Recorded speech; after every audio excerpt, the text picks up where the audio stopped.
안녕하세요. 한의사 이경입니다. 자, 오늘은요, 오붓하게 여러분과 속닥속닥 얘기를 나눠보고 싶어서 저 혼자 찾아왔습니다. 사실은 어떤 분이 올려주신 댓글 때문인데요.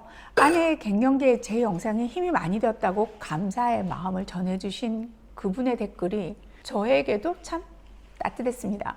도대체 어떤 부분이 그럴까 하고 그 편을 한번 다시 봤어요. 특별한 정보를 드렸다기보다는 같은 입장에서 공감을 해드린 제 마음이 그대로 그분에게 전달된 게 아닌가 싶습니다.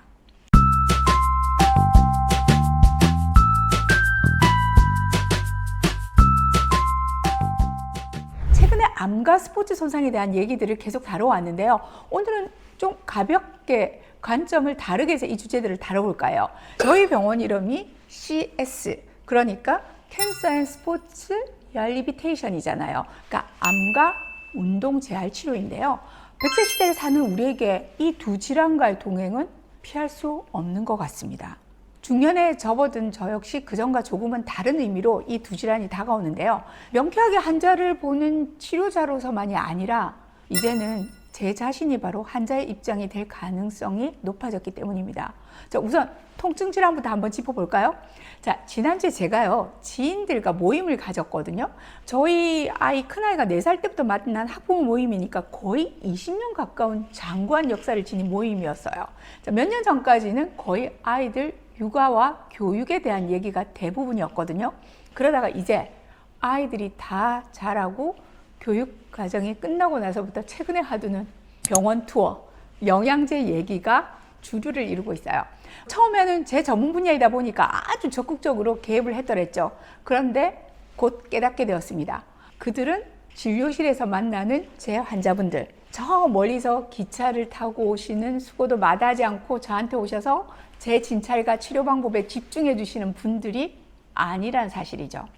통증을 대하는 이들의 자세부터 좀 달랐어요. 모두들 줄구장창 아프다는 얘기를 달고 있는데 생각해보니 이 얘기는요, 저번 달 모임에도 제가 들었던 레파토리 그대로입니다. 그동안 뭘 했나 들어봤어요. 누가 나았다고 해서 근처 통증 클리닉 가봤어. 주사를 맞은 분들도 있고 도수 치료를 한 분들도 있었어요. 자, 근데 너무 비싸기도 하고 한 번 가면 좀 좋아진 것 같은데 또 조금 있으니까 다시 아파. 또 오라는데 이것저것 일이 너무 많아. 근데요, 사실은 그 밥보다는 일들이 너무 긴급하고 중요했다고는 제 입장에서는 볼 수는 없습니다. 자, 어쨌거나 그래서 한 번, 두 번 빠지기 시작했어요. 그랬더니 또 아파. 결국 결론을 내시더라고요. 도수 치료 그거 말짱 꽝이야. 그리고 다시 원점이죠. 그럼 그 원점에서 다시 그 옆에 있는 누군가가 개입을 해요. 야, 우리 앞집에 누가. 자, 사실 저도 이젠 짬밥이 생겨서 이런 지인 모임에서 원장님 행세 하지 않습니다. 아무리 제가 실력 있는 한의사라고 해도 가운을 입고 진료실 책상을 사이에 두고 차팅을 하면서 말씀드리는 것과 브런치 모임 중간중에 빵을 오물거리면서 말하는 건 하늘과 땅 차이라는 건 이미 알게 됐던 거죠. 정말 걱정이 돼서 말을 해도 그녀들에겐 제 말이 그다지 힘이 있는 것 같지 않단 말이죠. 접수를 안 해서 그럴까요? 이제 갱년기 통증에 대해서 본격적으로 한번 얘기해 볼까요? 갱년기가 되면 여러 가지 몸의 변화, 대부분이 퇴행이고 불편함입니다. 자, 이런 변화들을 느끼지만 가장 부정적인 변화 중 하나가 바로 통증입니다. 저 역시 50년을 살아오면서 별다른 통증 질환을 알아본 적이 없어요. 그런데 이 불청객이 드디어 제 곁에 턱하니 자리 잡기 시작했어요. 자, 우선 이 만남의 시작은 아침일 가능성이 높습니다. 보통 아침에 눈을 뜨면 숙면 뒤에 가뿐하게 몸을 일으켰더랬죠. 그런데 이제 가뿐하게 잠을 깬다는 그 기억은 너무 아련합니다.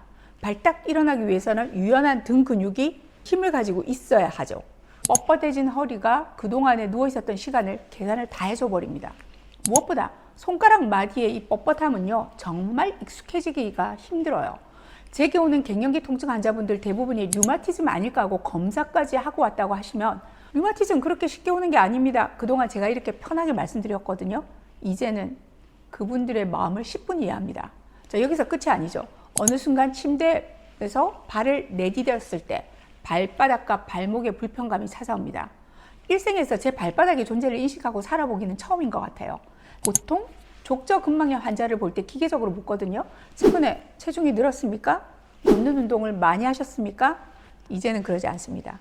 그분의 나이 한번 보고 동지애를 가지고 따뜻하게 바라봐 드립니다. 많이 힘드셨죠? 토닥토닥. 저의 경우는요, 뒤늦게 시작한 발레가 한 몫을 했죠.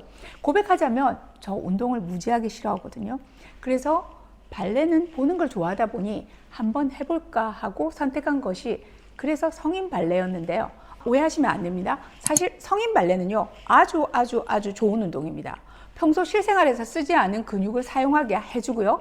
자세 교정을 해주며 무엇보다 스트레칭 효과는 꼭 권하고 싶을 정도예요. 그런데 저의 경우는 발목과 발바닥의 근육과 인대에 무리를 주게 된 거죠.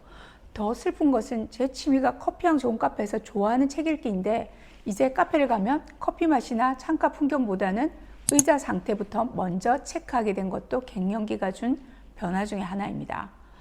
오십견 그냥 넘길 수 없겠죠. 최근에 골프 인구가 늘면서 제 주위에는 어깨 문제를 안고 오는 분들이 굉장히 많으세요. 저 역시 최근 4년간은 양쪽 어깨 번갈아 찾아온 오십견과의 만남과 헤어짐, 이게 계속 반복적으로 있었는데요. 다행히 이분과 그리고 좋은 약침 덕에 비교적 빠른 시간 내에 후유증 없이 완전 회복을 하게 되었습니다. 덕분에 오십견에 특화된 한의사가 되었다고 할 정도로 환자의 고통, 문제점, 삶의 질 저하에 대한 이해가 풍부해졌습니다. 역시 그 병을 앓은 의사가 최고겠습니다. 자, 결론적으로 갱년기는 통증과 함께 찾아온다고 해도 과언이 아닌데요. 여기저기 쑤시고 아픈 건 병일까요? 그럼 어느 정도 아파야 병원에 가죠? 아프다 괜찮아지기도 하는데 그냥 둬도 될까요? 이런 문제들을 브런치 모임에서 해답을 찾다 보니 그 판단 미스로 나타나는 고통도 혼자서 고스란히 떠안아야 합니다. 정리해보죠. 우선 당신의 몸이 첫 번째 신호를 보낸다면 명확한 신호는 관절의 뻣뻣함, 불편감 이런 건데요. 자, 그렇다면 이제 미뤄뒀던 운동을 시작하시기 바랍니다. 가장 좋은 것은 역시 스트레칭입니다. 아침에 벌떡 이젠 안 돼요. 근육이 준비할 수 있는 침상에서 스트레칭을 시작하시기 바랍니다. 가능하면 자기 전에도 하시면 더 좋습니다. 그리고 염분과 당분의 섭취를 줄이시기 바라요. 부종과 염증의 관리에 중요하거든요. 그럼 언제 전문가를 만나야 할까요? 먼저 통증이 심상치 않은 경우입니다. 즉 일정한 부위의 지속적인 통증, 여기서 지속적이라 함은 줄지 않고 점차 진행되는, 악화되는 통증입니다. 또 있습니다. 단순한 불편감이 아니고 부종과 열감이 동반된다면 혼자 고쳐보겠다고 버티지 마시고 전문가를 얼른 찾아가시기 바라요. 언제가 정해졌다면 누구를 또 정하셔야죠. 자신의 주치의를 만나시기를 추천드립니다. 병을 치료하는 데는 어느 정도의 일관성이 필요하고 그것은 시간과 노력으로 만들어집니다. 급해진 마음에 자꾸자꾸 병원을 바꾸기보다는 자신을 잘 아는 선생님을 정해서 관계를 맺어가시기 바라요. 의사도 사람인지라 아는 환자에게 마음이 더 갈 수 있습니다. 무엇보다 그 환자에 대한 정보가 많을수록 자신감이 생기더라고요.